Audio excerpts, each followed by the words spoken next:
Okay, so I'm assuming everybody can see my screen at this point. Yes. So I want to just say, hello. Thanks for attending. Um, Emily and I have been talking about putting something like this together for a few weeks now, and obviously we had a delay due to scheduling issues that came up with our prior date. Among them were the fact that I got COVID and I was kind of out of commission for a while and then had a huge backlog of work. So we had to kind of kick the can down the road. And I realized that it's inconvenient to reschedule on you guys. So I'm really thankful that you, stuck with us. As Emily said, questions are welcome. I'm not going to be in the chat so I can stay focused, but if you put something in chat, Emily will grab my attention. Sometimes I have a tendency to skip over important details or move a little quickly, so it's helpful. The objective of this is to get things across to you that will be helpful for you. So if you can guide me to that, I would appreciate that. We will have time for Q&A at the end. So if it's something that can wait, you can ask me later. If it's something that you need a clarification in the moment, you're welcome to kind of pause and ask me as we go. So we're going to talk about Archaeological Monitoring 201. There was an Archaeological Monitoring 101 video already on the AWA website. We'll have links to that at the end.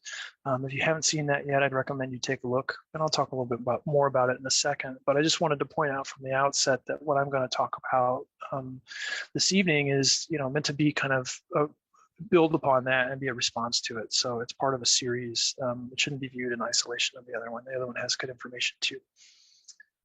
So just a quick intro, partly so, I've met some of you, just so you know me. I think the main thing here is that I'm the field director at Petite. I work with Emily closely. A lot of the field work that goes through Petite, I have my hands in it somehow.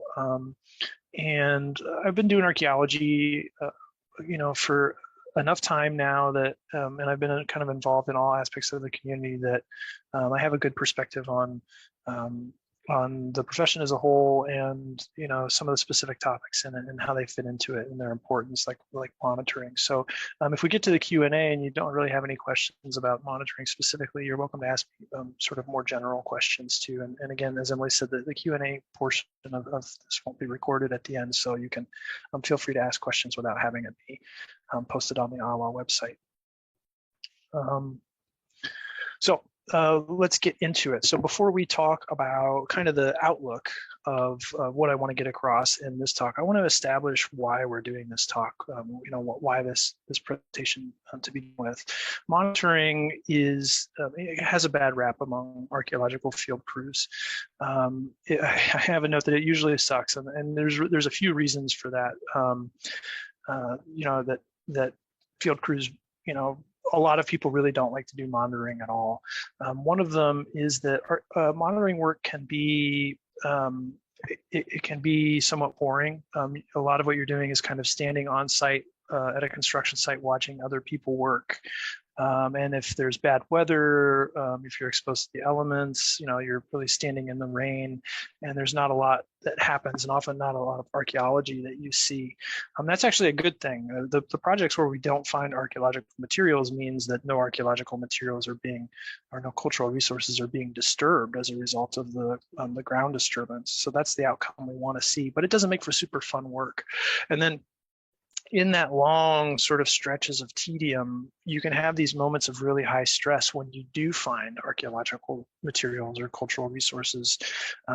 When something is exposed, then you have to deal with it. And you have to deal with it often in a situation that can be somewhat adversarial, because there could be a construction crew working on a site and you have to pause them, or sometimes stop them in an area for a while you do your thing, while you assess the situation and handle it.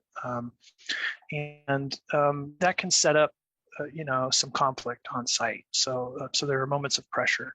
So you've got kind of the worst of both worlds, right? You've got something that can be kind of boring for long stretches, and then it can be acutely panic-inducingly stressful. And also monitoring, the scheduling can be difficult for monitoring. So for many field projects, you'll come across like Archaeological Survey, your crew chief or your supervisor will set the field schedule, and you'll do that schedule. For monitoring, your schedule is tacked to the schedule of the construction crew. So if they change their schedule at the last minute, that can affect your work. And a lot of times, especially at the outset, monitoring projects will say, oh, we think we have some work for you, this week, and then the construction crew will change their schedule or something will happen. So your work schedule changes as a result. So all of those things kind of sort of affect quality of life on a monitoring project. But it's really essential to, if you're a practicing archaeologist, to be proficient at monitoring and to kind of know it back to front and be a pro when you're on site. It's really important work. It's important because the ground disturbance associated with construction is really, really extensive, especially in Western Washington, near the large urban areas along the I-5 corridor. There's just so much development that happens, and the construction ground disturbance associated with that development affects a lot of cultural resources. So not only is it a major factor in the exposure and discovery of those cultural resources, it also affects their preservation. So it destroys a lot of cultural resources. So if you're serious about doing archaeology, a lot of archaeology happens as a result of construction monitoring. So it's a huge component in the profession as a whole, in Washington and in our region generally. The goal, part of why it's important also is that, the goal for us is to be diligent, to be watchers at a site, to be sentinels, to if there is no cultural material exposed, to collect enough evidence that we can prove that we didn't find cultural material, not because we weren't looking, but because we were looking, it just wasn't there. So even when we're not finding cultural materials, we're still collecting a lot of information so we can tell that story of the project to prove that it was absent. That's an important job because it helps demonstrate that projects were done well and above board. And then if we do find cultural materials while we're there, it's important to have an archaeologist on site who knows what they're doing so that they can handle that situation as efficiently as possible and with the best outcome possible for the preservation of those cultural materials. So the stakes can be kind of high, as I've already mentioned, when you find things, especially, and it takes experience to that. So that experience you'll naturally accumulate over your career, and it can be kind of daunting at first. But one of the objectives today, especially, is to kind of talk about the routine elements of monitoring and to help you kind of have a plan and visualize what it's like when you do find things, so that you can be on safe ground as you navigate the monitoring and archaeology, so that you can have the confidence that you need to handle it calmly and professionally. Another reason why monitoring is really, really important is it's going to sustain your career, especially at the field crew level, which is a lot of what this sort of series of AWA material is aimed at. If you want to work full time all year round, you're going to be doing a bunch of monitoring. That monitoring tends to last throughout the winter. It's going to be a big chunk of all the field work. Even for a field director level, I'm doing pretty much all aspects of the archaeological profession, but I'm still spending 30% of my work time doing monitoring in the field. So if you don't monitor, and if you don't want to monitor, and if you don't like that part of the job, then really you're going to have a hard time being a full-time archaeologist. There's just not going to be, in most cases, enough other work to sustain you, especially at the sort of field tech level or the crew chief level. So the people who are actually doing the in-field archaeology. Monitoring jobs also, once the schedule gets set and gets consistent, for a given project, many projects will last several weeks, and we'll have 4 10-hour days plus drive time in the morning and afternoon. So you'll get, you'll work 4 days and you'll get 44 hours of work, and so some of that'll be OT. So monitoring it's steady work, and it's good work once you get on a good project and you can get overtime and have 3-day weekends. So not only does it sustain you, but it's actually a pretty sweet setup for your workflow. So just wanted to put that out there. Why is monitoring, just in the view from 10,000 feet, why is it such a core part of what we do in archaeology? So the objectives of this session, I mentioned I want to expand on the Archaeological Monitoring 101 content. I've got a link here. We'll also put a link on the final slide, so you don't need to worry about capturing it now. And I think Emily's going to drop that stuff in chat so you guys can find it on your own if you haven't seen it. That video has kind of a good starter kit rundown of what monitoring is like, what it means, safe, how to be safe on site, some questions to ask your supervisor, highly recommended. I don't have a lot to add to that subject matter that's addressed in that video per se. But what I want to do here is I want to add practical details about how to actually do monitoring. So I want to take you through first kind of just a quick rundown of what comes out of that field work. All that field work is going to build towards something. And so all the stuff that you do during that field work is framed and directed toward that outcome. So we'll talk about that first because that helps sort of set the stage and the context for the information I'll be presenting subsequently. And then I want to talk about how to prepare for a monitoring project, both in terms of, the background research that you do before you go on an individual project, to how you collect information from the crews on site, to skills that you can cultivate within your own toolkit so that you'll be ready to monitor when the time comes. And then I want to talk about the sort of day-to-day data collection, like what you're actually doing when you're monitoring, what I as a supervisor, or even when I'm out monitoring, what I'm doing when I'm monitoring, what I'm recording. And then when I'm a supervisor and I'm the one who's producing the product after it, what I want to see from you if you're my field crew. If you can do the preparation, data collection, and then finally when cultural materials are found. So this the sort of last section is when you find something, what process do you go through? If you can do those three things, then you can monitor for me. I mean, that's the job. So I want to kind of take you through the process of what goes on when monitoring, and then we'll do Q&A at the end. So that's the battle plan. We're going to move through those step by step. So all the subsequent slides will kind of tack on to what gets produced, how to prepare, data collection, etc. So we'll jump right in. The product. I don't want to say a lot about this, honestly. I mean, I think the main thing that I want to point out about the fieldwork itself is that it all serves a larger purpose of producing a report. That report will go to the agency of authority, usually the DAP, the Washington Department of Archaeology and Historic Preservation, or whoever whatever agency you're dealing with, and if you're outside of Washington. Sometimes the federal government if you're in Washington and it's a federal project. The objective of that report, the report is more or less the same, kind of regardless of whichever agency it is. The objective of the report is to tell the entire story of that project.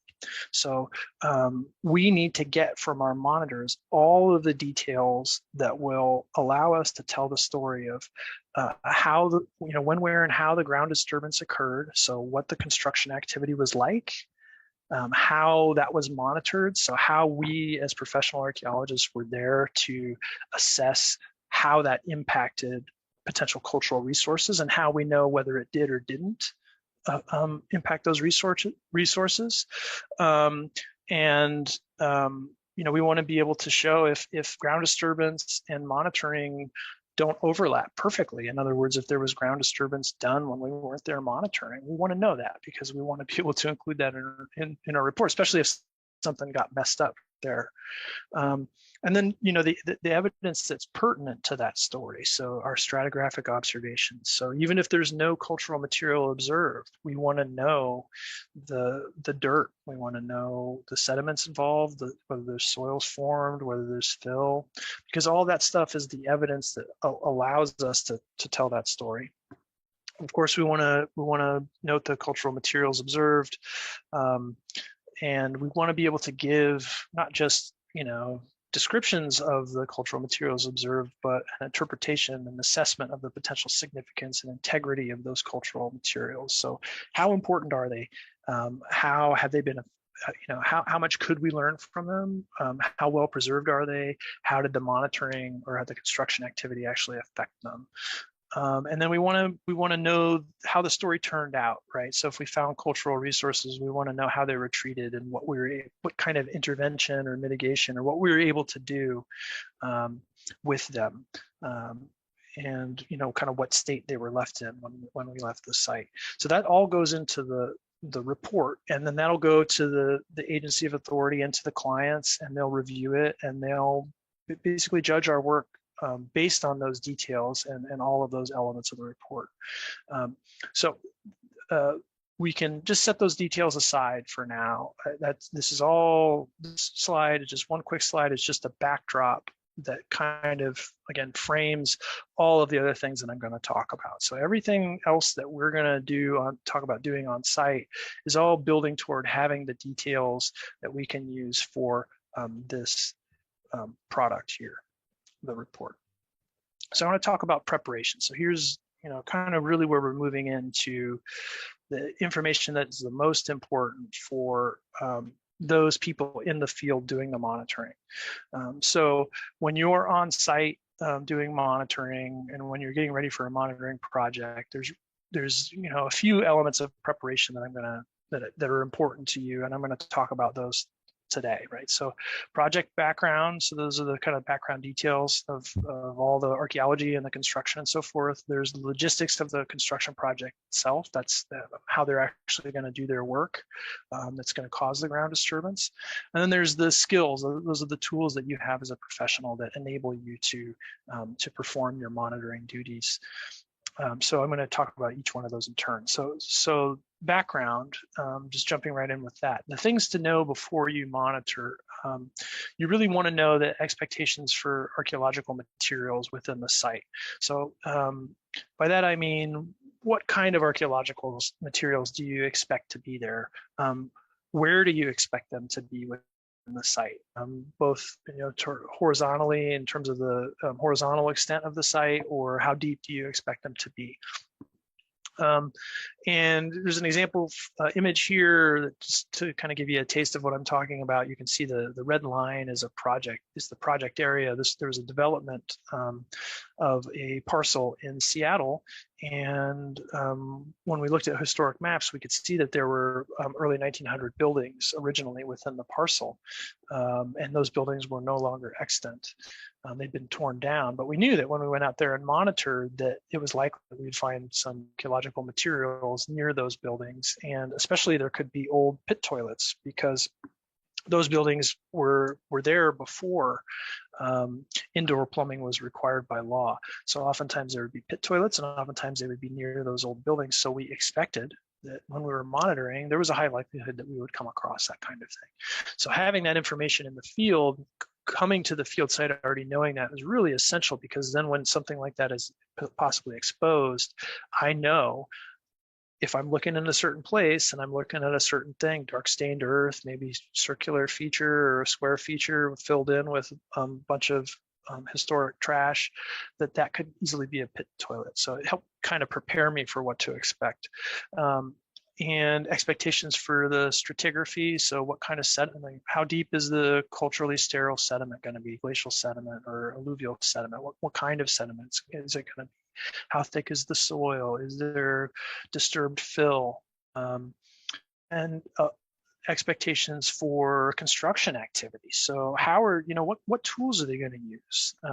How are they going to, are they going to use a big drill to drill down and auger out very, very deep holes that are pretty small that I can't really look down in and see very much? Or are they going to do kind of slow mass excavation where they're pulling stuff across the surface? That will all affect your ability to monitor and your strategy for how you're going to observe cultural materials while they're doing construction. And you'll have resources that will help guide you in some of these things, especially in the archaeological background. So almost always when you're monitoring, or usually when you're monitoring, there will have already been a cultural resources assessment report. So some other archaeologist, me or Emily, if you're working with Pratit, will have already done a background study on the project area. And so we'll have a report that has all those historic maps, that has our assessment of the likelihood of finding cultural resources of different kinds within that project and where they might be. So you'll have, you'll have something to read that will help guide you in that. So it's really just important if your employer doesn't give you that, and some employers will put you on site monitoring without giving you that. It's a good idea to ask them for it if they don't just give it to you. That way you have you're not walking in sort of, without knowing what might be there. An MIDP is a monitoring and inadvertent discovery plan. You should probably have one of those, especially at the beginning when you're in the early days of your monitoring career. Most of our projects will have one of those attached as part of the assessment report. But an MIDP is basically your plan that tells you what to do and who to contact if you find cultural materials. And you should have that with you when monitoring. And usually that will be not just produced by an archaeologist, but it'll be approved by the client who's also paying the construction crew. And you'll often have a meeting at the beginning of a construction project where you get a chance to meet with the construction crew and their supervisors and your client and go over the MIDP so that everybody knows that the MIDP will be followed and knows its contents. And that MIDP will have all kinds of things, and it'll have a bit of that background history research. It'll have the legal context. So, what laws are in play? Why are you monitoring? It'll have some examples maybe of some types of things that you might expect to find. It'll have a call sheet on it that has a list of contacts and phone numbers that in the protocol laid out for what to do and when to call those people. So you should have that with you in monitoring, and you should refer to it. That's your set of instructions that'll guide you through. And then a permit. Some jobs will require, if you're working within the boundary of a known archaeological site, or if you're on certain kinds of federal projects, you could have a permit necessary to have the ground disturbance happen at all. And you want to have that with you when you're monitoring. And oftentimes that permit will have background information too that could be helpful. Okay, so that's kind of the prep that you do before, in terms of the intellectual content, right? So it's the archaeology, it's the stratigraphy, it's, kind of understanding what the project is about and what you might find. The second type of preparation that you'll want to do for every project is logistics. And I have a list of questions here that you kind of want to ask your supervisors about.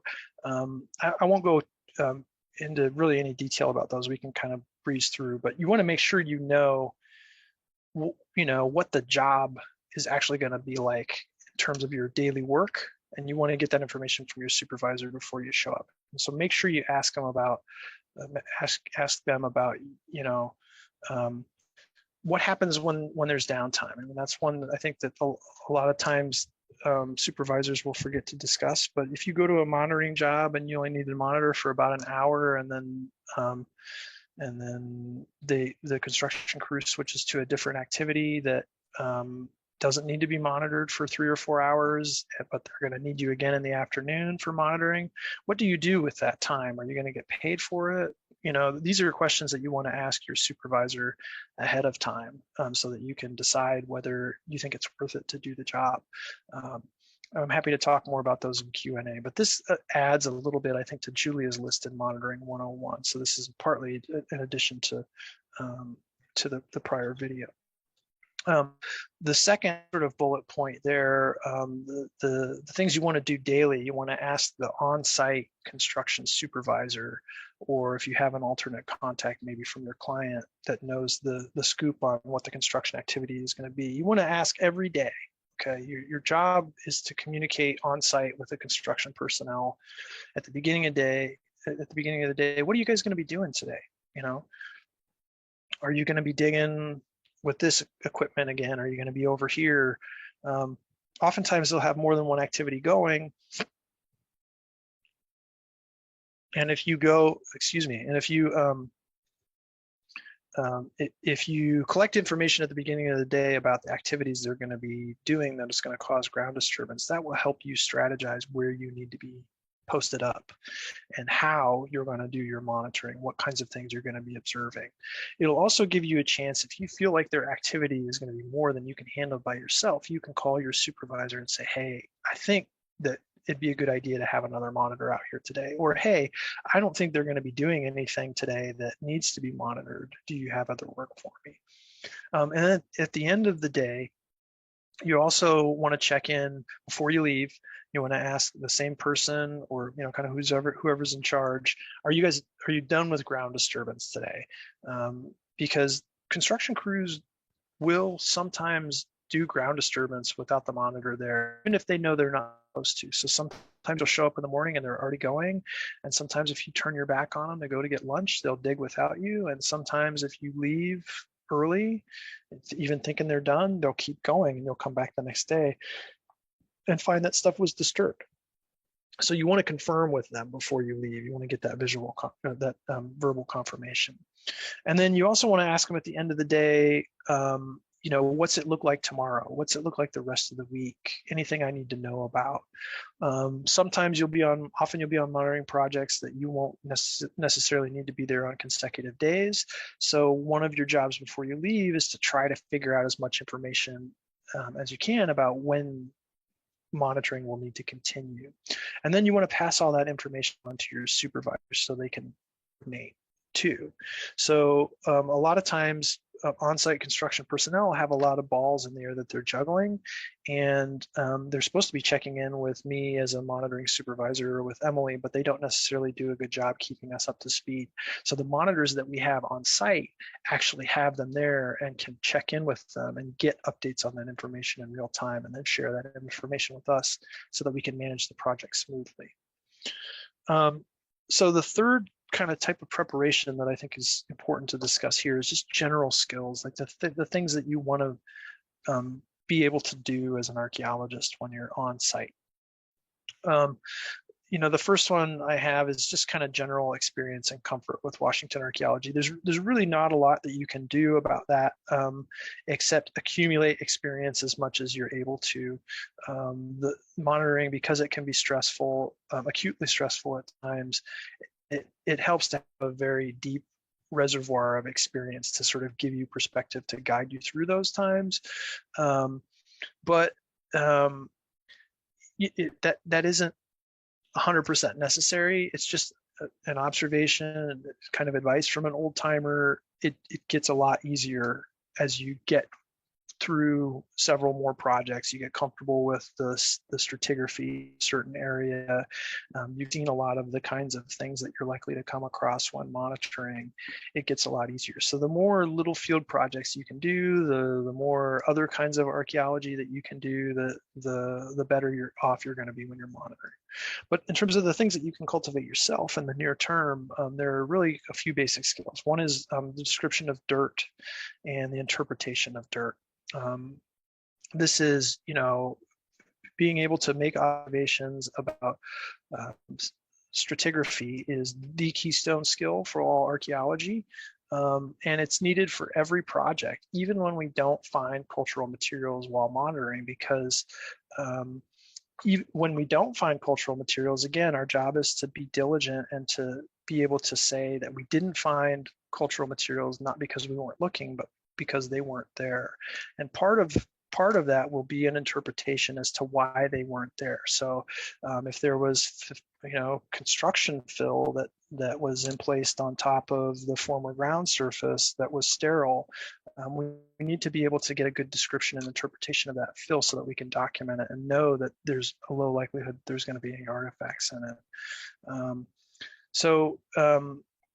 There are, I should say, we have links on the last slide to some resources for all of these skills that I'm going to go over on the AWA website that will help you kind of get started with some of them. But always being comfortable with describing sediments in a way that I can pick up your notes and know exactly what you're observing, and then taking the next step and actually interpreting them to say, okay, this is a former topsoil, this is a former subsoil, this is glacial material, and there won't be any artifacts in there.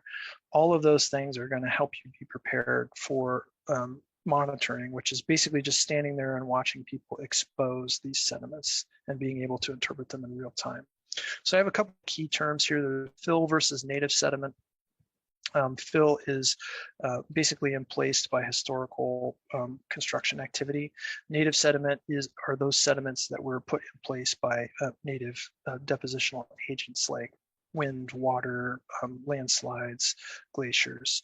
And then I have soils versus sediments. Sediments are, just like I just said, things that were dropped by natural depositional agents. Soils are alive. They're composite. They're composites of the mineral component of the sediments and all the organic living things that change soil in situ, that develop over time. So soils, sediments are dropped somewhere. Soils form in sediments sometimes after they've been dropped. And being able to interpret those two things as separate will tell you a lot about the site history of where you're looking at. So that's an important skill. And AWA has some good materials on that. Artifact identification, of course, is helpful. I mean, we're archaeologists. If you can look at something and know what it is, in terms of cultural materials, that's going to be a keystone skill also. For pre-contact materials, lithics, being able to identify stone tools is definitely the most important thing, because that's what we're going to find the most of. That's what preserves the best. Diagnostic post-contact artifacts. So you're going to find a lot of glass, nails, ceramics, maybe some cans. You want to get comfortable with what attributes on those can tell you how old they are, where they were made, and what pieces of, say, glass you aren't going to be able to learn anything from, because that's going to affect the decision making as to how you treat something when it turns up in the field. If, in general, if you can learn something from an artifact, if it is diagnostic, then then it has a higher degree of significance than something that's not diagnostic. And then human versus non-human bone. You hopefully will never find human bone. It's not something that we really want to, we don't want to deal with disturbing. We don't want to be a part of disturbing human burials. But if you are working in a location where human bone is exposed, you want to be able to identify it right away, and you want to be able to take the appropriate action. So it's not something that you'll have to deal with very often, hopefully, but it is something that you may have to deal with, and it's definitely something you'll have to be prepared for. So I wanted to kind of point out those things. If you ever expect to monitor, you want to come equipped with those basic skills. Okay, so we're moving through at breakneck speed. We're going to shift gears now, and we're kind of moving on to the next major section. We're talking about data collection. So this is what I do when I'm monitoring. It's what every monitor does when they're monitoring. This is kind of the nuts and bolts of what you should be doing while you're standing out there all day in the rain, all winter long, even if there's no cultural materials that you're finding. Okay, so this is completely routine. This is your professional practice. And doing this, if you do these, this is the kind of how-to part. If you do these things every time you're monitoring, you're going to have high-quality notes, you're going to have high-quality results, you're going to have a relatively stress-free environment, and your supervisors are going to love you because you're going to produce exactly what they need for the reports that they have to make afterwards. And when you get to the stage when you're writing those reports yourself, it's going to be so much easier for you because you're going to have everything you need and you're not going to have to reconstruct it later. So, data collection is going to be mostly notes and photos. Sometimes there will be GPS involved, depending on your company and your project. Most companies have their own forms and formats. Some use electronic recording, some use paper forms. Some do a mixture of both. But basically, the notes and the general strategy is to include any details that affect the archaeological observations and interpretations. So remember, we're trying to tell the story of this project in this location and how it's affecting, it's all about how it affects cultural resources. So anything, so that's the focal point. So you want to be concise, but you want to stay focused on how it affects the cultural materials. So any construction activity that may affect your ability to, or may affect your observations of cultural materials is definitely something that you want to include in your notes. So we'll talk in a series of slides for the kind of next part here. We'll kind of talk about the types of things that need to be included in notes and photographs and things like that, the type of data that you should be collecting on a daily basis. So, you basically want the 5 W's and how for ground disturbance. So how is, who is doing the ground disturbance? Some projects, there'll be multiple companies on site, multiple construction crews. You want to know who's doing what. You want to know when it happens, because they'll move to different activities at different times of day. So you're kind of keeping a log of that. You want to know where it happens, and where it happens should be in reference to some known location. Maybe you have a field map that you can mark it on. Maybe you have a GPS, but you want to know also the dimensions of that disturbance. How wide of an area is it? What is the shape of that area? How deep did they disturb? And you also want to know how they went about it. You want to know the type of equipment used. They used an excavator of this size with this bucket. The bucket had no teeth on it, and they pulled back the ground surface in 5 centimeter, 10 centimeter increments, right? Or they used this other excavator with a 6-foot bucket with teeth on it, and they just dug down into a pit as fast as possible. These things all affect your ability to observe cultural resources. So they're all things that need to be noted because they can impact the actual results that we get in the field. And then you want your archaeological observations, of course. I mean, this is, I think, the thing that everybody, expects as an archaeologist that you'll be recording. But you want to record the stratigraphy that you see always on your notes. You want to record any details about cultural materials. But the thing to point out here is cultural materials, including modern stuff. So if there's trash plastic that's down to 6 feet below the surface and it's mixed up with pre-contact stone tools, let's say, it's important to make that observation that the trash plastic is there, because that's telling us that that's a disturbed context where things have been mixed up. So even modern cultural materials, I mean, we don't need to treat them archaeologically necessarily, but we need to know that they're there because they're giving us information about the story of that location. And then you also want to make sure to include observations or any restrictions or limitations on your observations. So that could be something like, the spoils from the excavator were dumped right into a dump truck, so I didn't have a chance to see the spoils. We need to know that because sometimes if they take the spoils and set them aside in a big pile and you look at that pile, you can see things that you couldn't see when it was being dug out. If it's a really deep pit and it's not safe for you to get down in it, we want to know that because you can't go look at things up close. So those kind of restrictions are going to be really important to the, in terms of the level of the degree of assurance that we can provide that we were able to monitor everything up close the way that we would ideally want to do. You also want to take notes on any contacts you talk to, be they construction crew or otherwise, any changes in the construction crew's workflow, any field conditions. It was rainy today, or the ground surface is wet, or the ground surface is overgrown with blackberries. All that stuff is going to affect your access and your observations.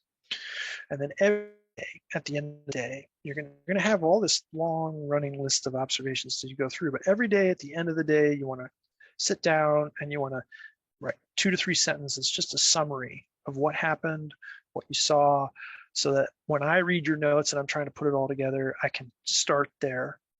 I can start there and see what the important things are, and then I can read back through your notes for the details.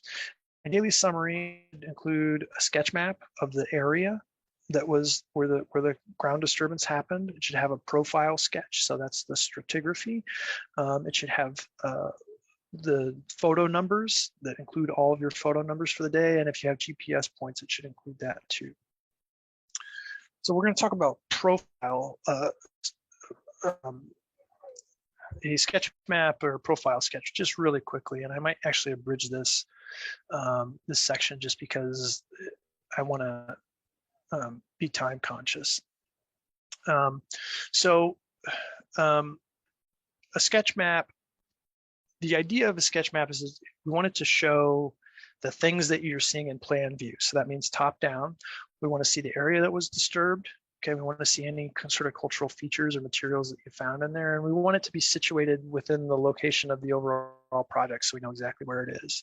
But we also want it to be such that if you take that piece of paper or whatever where the sketch map is and you separate it from the rest of your notes, if it gets dissociated somehow and we find it 6 months later, that we know exactly what it belongs to and we know exactly what it's showing us. Okay, so it should have all the information it needs to be totally self-contained on that one sketch map. It should have the project name, it should have the date, it should have the provenience info. That by that it should be the location should be referenced.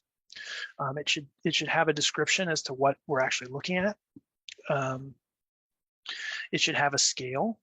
This one does not have a scale, but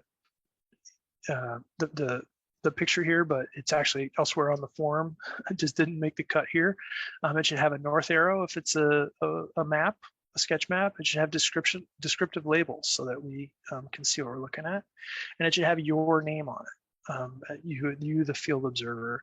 And that way, if I have any questions about it, I can contact you. And I can also associate it with your notes from that day, and I can connect it to the other observations that you're making in your text so that I could say, oh, this must be the pipe that she was talking about here in the notes. So I can go back and forth and I can connect this later on when I'm trying to write the report. I'm going to kind of skip through this. Emily worked very hard to find some good images, and I'm sorry. And I'm sorry also that my slides are mostly text. I know it would be better to have more images, but we have some examples here. I just kind of want to move through them quickly though. So here's a sketch map on the left that was drawn in the field, and you can see what it looks like when it's put into a report, right? So this is kind of a before and after. We will take, if you make a good sketch map, oftentimes it's better than pictures. I mean, I think the main takeaway here is that we want both. We want pictures and we want a sketch map. But oftentimes when I'm looking at something, when I'm looking at a photo later on, I can't necessarily see everything that you can see in the field. So if you draw a good sketch map, that will go into the site form when we actually record it as an archaeological site. That the illustration of that sketch map, may end up in the report. It's just because we have fancy cameras and so forth does not mean that the value of a sketch map or a profile drawing is diminished. In fact, quite the opposite. Here's a profile drawing. A profile drawing is just it's the stratigraphy from the side-on view. You can see kind of the before and after here. You can also see some good photos of profiles. You'll notice in the photos that there is a black and white stick. That stick is a meter. It's just a PVC tube with electrical tape to make the black parts. Each one of those segments is 10 centimeters. It's a great tool to have in the field because you can just drop it in next to a profile and you get an immediate measurement. You don't have to break out a measuring tape or anything. It gives you a scale so you can do it really quickly while a construction crew is working. You can just jump in when you have a moment, get a photo, get out, not disrupt them at all. You can even do that on the handle of a shovel, and then you have a shovel and a photo scale at the same time. Always use a photo scale when you're taking pictures in the field because a picture of dirt without the photo scale is kind of meaningless. You can't tell later on how big the profile is. So moving into photos in general, here's some rules for how to take photos when monitoring, and really these apply to field work. as a whole. You always keep an accurate photo log, and you always cross-reference that photo log with your notes. If I just have pictures of something and I'm looking at it later and I wasn't on site, I have no idea what I'm looking at. The photo log is what tells me when I'm writing the report what it is that I'm seeing in the image. So the photo log should have the camera number or name, it should have the image number, it should have your initials, it should have the date, it should have a description of what you're taking a picture of, and it should have the aspect or the direction that you're looking.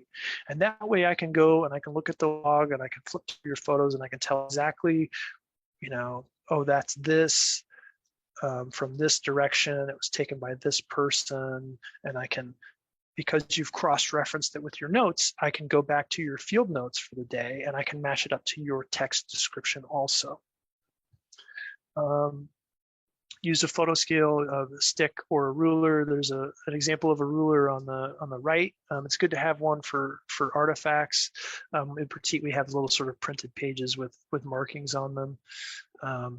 You want multiple angles. So if you're taking pictures of areas on a job site, I want to see it from multiple angles because it's gonna, some areas may be deeper, some areas may be slightly more irregular, some areas have cultural materials, some don't, some areas have different stratigraphy. So I want to get as much, I want to be able to reconstruct everything after the fact.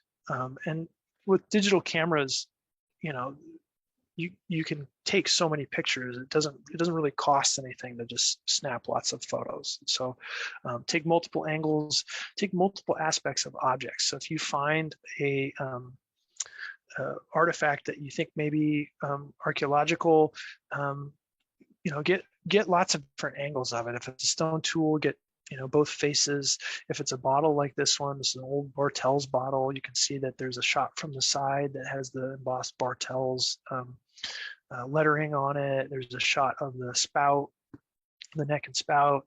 There's a lot of diagnostic information that comes from that part of the bottle. And then there's a shot of the base. And even though there's no maker's mark or suction scar or really anything super diagnostic on this base, as far as I can tell from this photo, sometimes there is in that part of the bottle. So by taking a photo of that part of the bottle, I know when I look at this object later on in the lab, just by the photos, I know that the field technician was taking, what they're doing is communicating to me that there is no diagnostic information on the base and that they anticipated that I would want to confirm that for myself.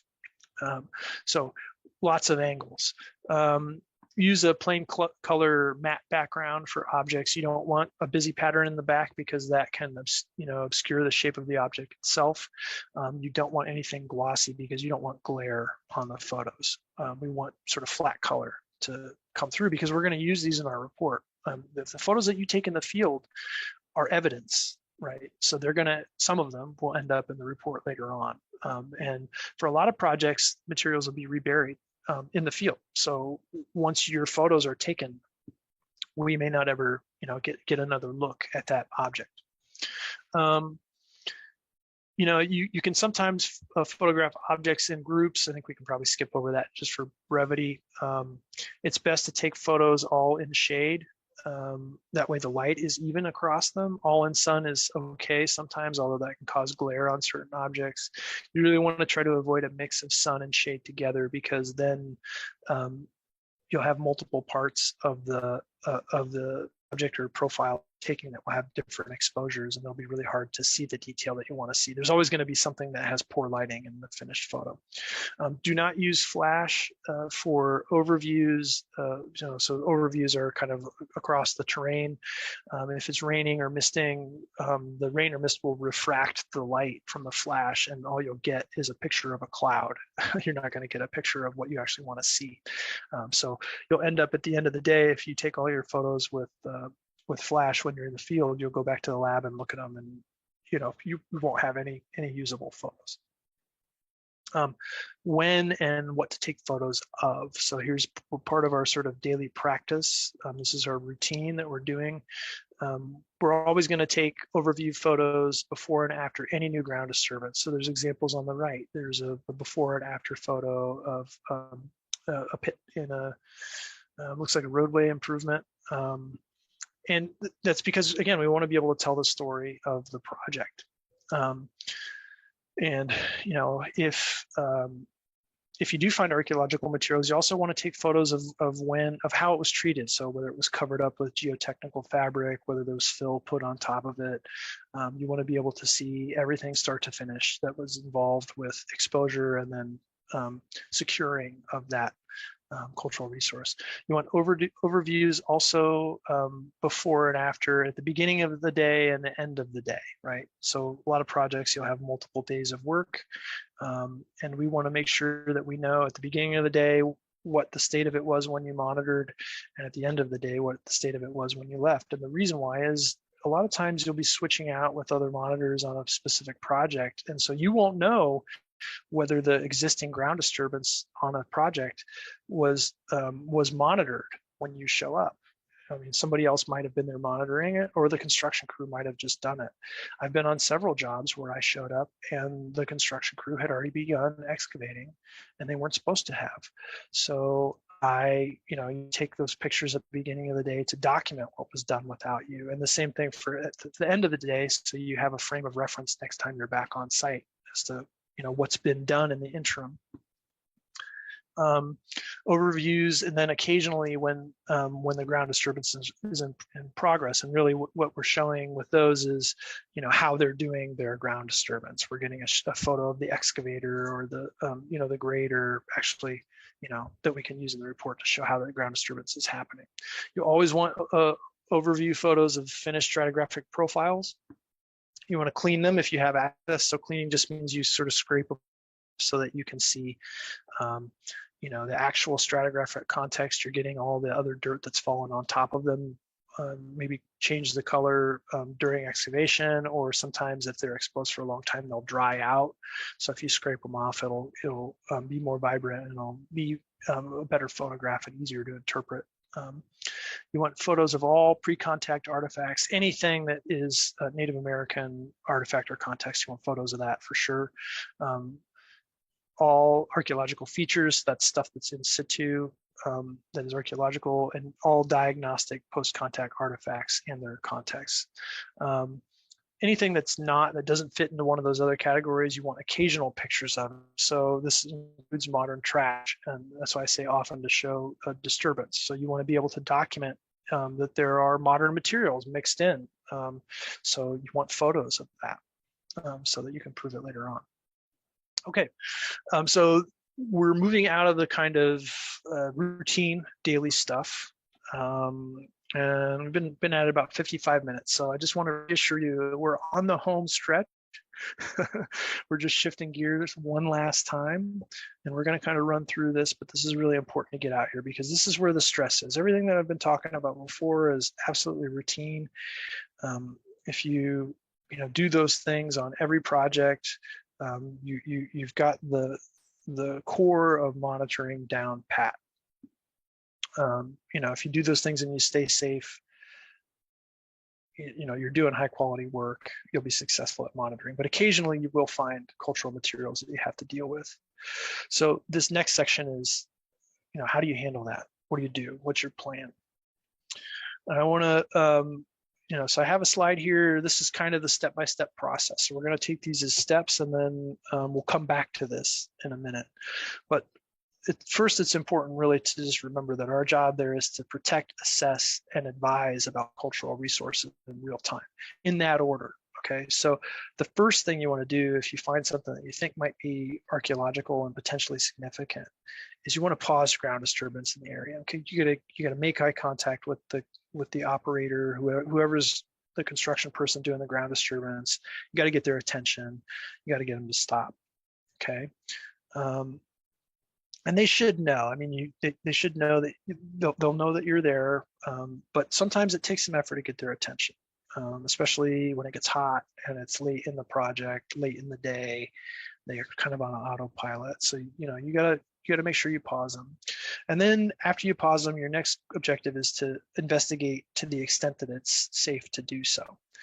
You might not have access. There might be a risk of collapse, or there might be chemicals that prevent you from actually going down in a pit. there are all kinds of limitations that are possible, but you need to document any limitations. So that means pictures, notes, anything that prevents you from doing the archaeology that you would want to do in that moment. And then, the objective of your investigation really is to assess the archaeology and assess the situation. So here you're collecting information that's going to help guide how you approach the situation after that. So I'm going to kind of throw over to a couple of slides to discuss that assessment detail, and then we'll come back to this list. So when you're assessing archaeology, the goal, again, is it's a preliminary evaluation of the potential significance and integrity of the cultural materials you're seeing. At this stage, keep in mind, you don't have to make a decision about how to handle this stuff. You don't have to have all the answers to tell the construction crew about what they need to do. You're just trying to gather information so you can talk to your team about what needs to happen before you make that decision.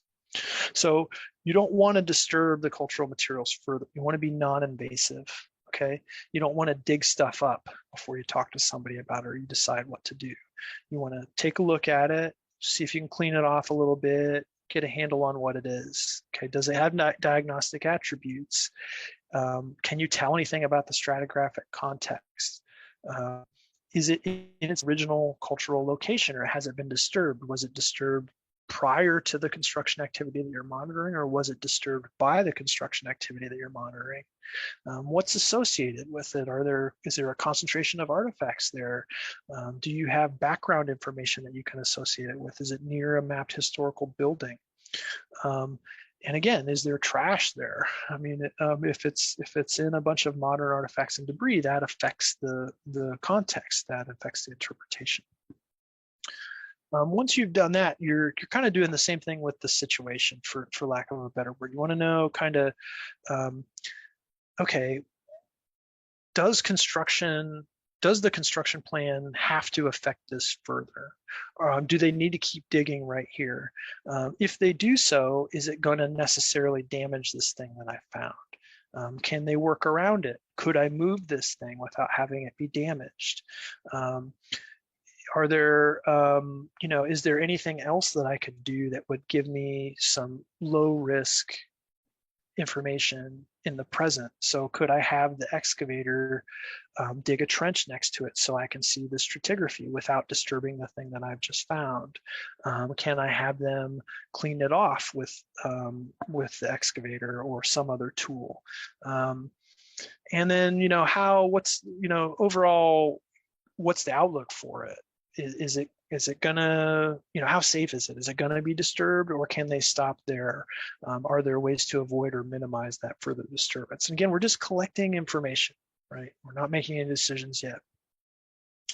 So once we have the information from the field, now we're the eyes and ears in the field in this situation, but that doesn't mean we're alone. We have the MIDP that we can check. So what we want to do is we want to look back at the plan. We want to refresh ourselves on what that plan tells us to do. And then we want to call our supervisor or somebody else in our team, and we want to discuss the information that we've collected and what we've learned from the MIDP. And your supervisor will have lots of questions for you, and you'll have all the answers, or most of them, because you've gone through this process. So you can have that conversation on the phone. Maybe you'll text some pictures, email some pictures, and you'll formulate a plan together, and your supervisor will have instructions about what to do next. And then you follow that plan, right? So you're working collaboratively, but it's really not your responsibility to make that decision on most monitoring projects, especially not at first. So you carry out that plan and you document your actions. Okay, so you want to record what you do. You want to record who you told. And communication is going to be a big part of the plan. You want to make sure you communicate with the on-site construction personnel clearly. Okay, here's what needs to be done.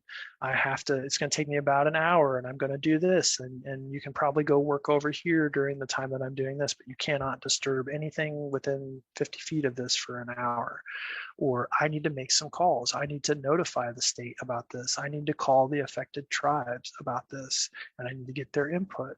So you guys are going to wait until I get input from other people. So if you have something else that you can do for an indefinite period of time, you should go and do that.